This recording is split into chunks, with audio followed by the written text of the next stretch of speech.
Tahukah kamu, tidak hanya di Indonesia, petai juga umum ditemukan di beberapa negara Asia Tenggara, seperti Malaysia, Thailand, dan Filipina. Dengan bau khas yang tajam dan cita rasa yang berbeda dari bahan makanan lainnya, biji petai menjadi idola sebagian besar masyarakat. Ciri khas yang sangat mudah dikenali saat biji petai tersebut dikonsumsi, yaitu aroma tajam karena mengandung asam amino. Sebagai bahan makanan pendamping kuliner Nusantara, biji petai diolah dalam berbagai macam variasi. Ada yang digoreng, dibakar, dijadikan lalap, serta menu tumis-tumisan lainnya. Sebagian masyarakat pada umumnya belum mengetahui bahwa petai memang berpotensi memberikan banyak manfaat baik untuk kesehatan. Petai ini atau nama latinnya itu Parkia speciosa, jadi merupakan tumbuhan polong-polongan, memang tumbuh di daerah tropis termasuk di Indonesia, dan saya kira familiar ya dengan sebagai salah satu bahan makanan di masyarakat kita. Nah, kalau kita berbicara tentang kandungan gizinya, tentu kita akan melihat ada dua komponen utama, ada yang termasuk dalam makronutrisi maupun mikronutrisi. Nah, kalau makronutrisi tentu kita ketahui bersama ada karbohidrat, protein, dan lemak, dan kebetulan petai ini mengandung karbohidrat terutama serat ya yang sangat bagus, kemudian protein. Dari di petai ini ada beberapa macam asam amino yang terkandung di dalamnya. Selain itu juga yang masuk ke dalam mikronutrisi seperti kandungan kaliumnya yang sangat baik untuk memelihara sistem peredaran darah kita, kardiovaskuler kita, kemudian mengandung kalsium, magnesium, fosfor ya. Kemudian juga tidak lupa vitamin, ada vitamin B1, vitamin B2 dan B3 yang semuanya ini memberi manfaat yang luar biasa terutama dalam pembentukan sel darah merah, kemudian berfungsi untuk kesehatan kulit, saraf ya. Dan yang lain adalah tidak kalah pentingnya adalah komponen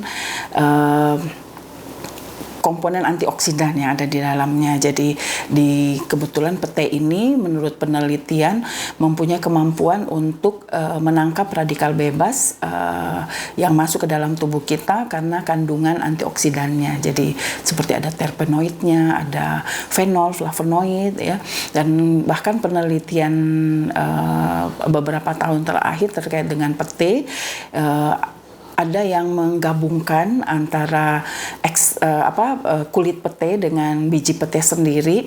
Ternyata kemampuan kandungan antioksidan jauh lebih tinggi dibandingkan dengan hanya dari biji petai saja. Jadi memang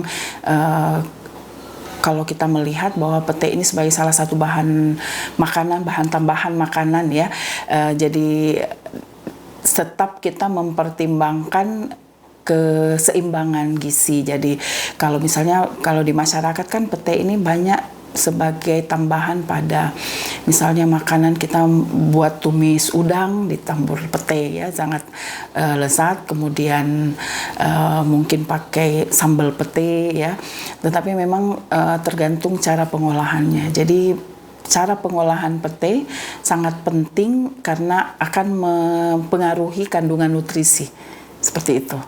Setelah mengetahui bahwa petai memiliki banyak manfaat baik kesehatan tubuh, bukan berarti petai bisa dikonsumsi secara berlebihan.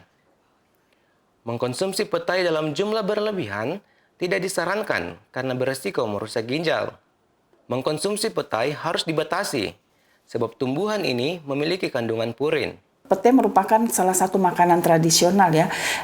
Kita kenal ada tumis udang tempe, ada sambal goreng tempe menggunakan mungkin dicampur dengan kentang, atau kalau di daerah Jawa mungkin lebih familiar dengan lalapan ya.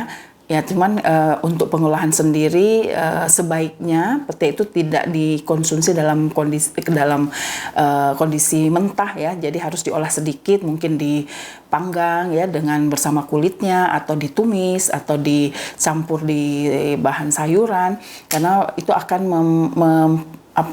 mengurangi atau memudahkan pencernaan di dalam tubuh kita. Pada dasarnya bahan makanan memang ada takaran tersendiri ya. Sebenarnya Tuhan itu menciptakan tangan kita ini sebagai takaran alamiah begitu ya. Jadi kalau misalnya pete itu kan satu baris, satu tangkai begitu kan kira-kira ada 10 ya. Tidak kurang lebih 8 sampai 10 biji pete. Sebenarnya itu adalah kira-kira kita hampir kurang dari genggaman tangan kita ya, setengah genggaman tangan kita. Nah, kalau dikonsumsi dalam jumlah seperti itu saya kira aman saja.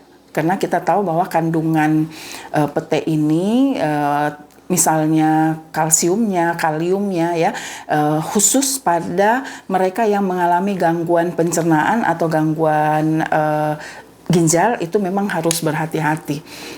Di satu sisi kalau kita melihat bahwa pete ini sendiri bisa mencegah gangguan pencernaan dan bisa menguatkan ginjal. Tetapi di sisi lain begitu orang yang mengkonsumsi itu sudah mengalami gangguan pencernaan dan gangguan ginjal, maka sebaiknya diperhatikan seperti itu dan perlu tetap mempertimbangkan gizi seimbang. Jadi jangan hanya mengkonsumsi pete saja.